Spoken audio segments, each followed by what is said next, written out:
punya anak itu, kalau kita mencintainya karena Allah, satu, Pak. Anak itu harus menjadi rem bagi kita meninggalkan dosa dan kemaksiatan. Ya. Jadi itu harusnya jadi rem. Ya.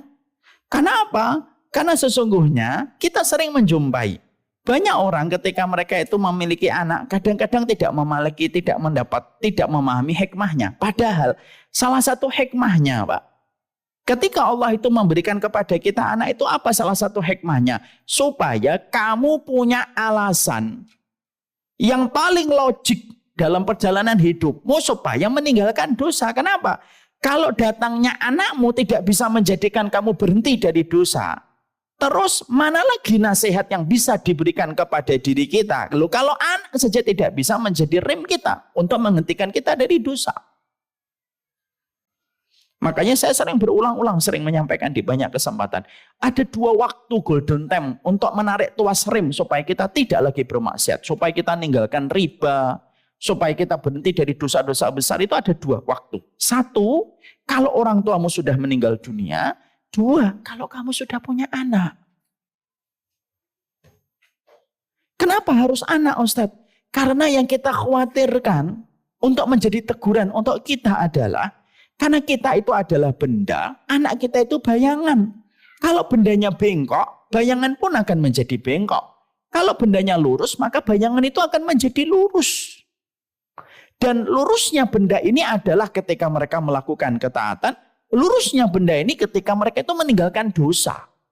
Karena yang kita khawatirkan itu apa? Dosa itu berpotensi turun kepada anak. Sebagaimana penyakit gula itu berpotensi turun kepada anak keturunan kita. Ya, kan kita paham. Gula berpotensi turun sama anak. Jantung berpotensi turun kepada keturunan kita.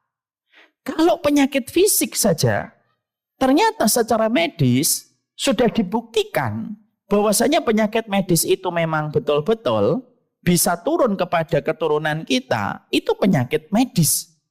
Kemaksiatan dan dosa, di mana kemaksiatan dan dosa itu membekas di hati manusia, kata Rasulullah dalam riwayat Abdullah bin Mas'ud.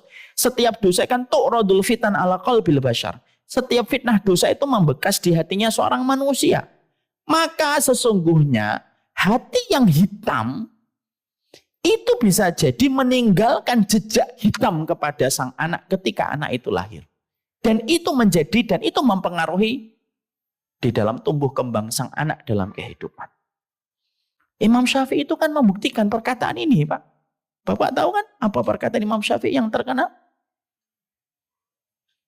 Az-zina dainun wa qada'uhu fi ahlihi. Zina itu utang.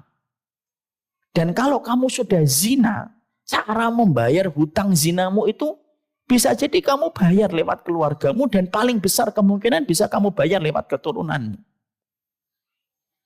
Lah ini kan membuktikan kepada kita. Oh jadi ternyata mencintai anak itu diiringi dengan sebuah komitmen besar. Komitmen besar itu adalah bagaimana ketika seseorang itu melakukan dosa, maka dia harus berhenti dari dosa itu.